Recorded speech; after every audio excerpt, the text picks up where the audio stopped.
בתרמיל ובמקל, וודאי תפגוש בדרך שוב את ארץ ישראל. יחבקו אותך דרכיה של הארץ הטובה, היא תקרא אותך אליה כמו אל ארץ אהבה.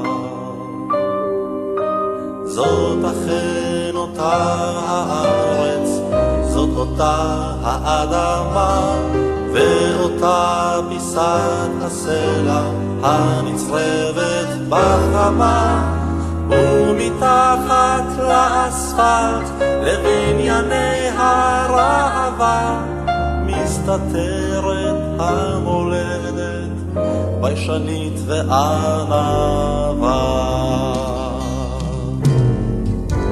ובהתהלך בארץ בתרמיל ובמקל, וודאי תפגוש בדרך שוב את ארץ ישראל. יחבקו אותך דרכיה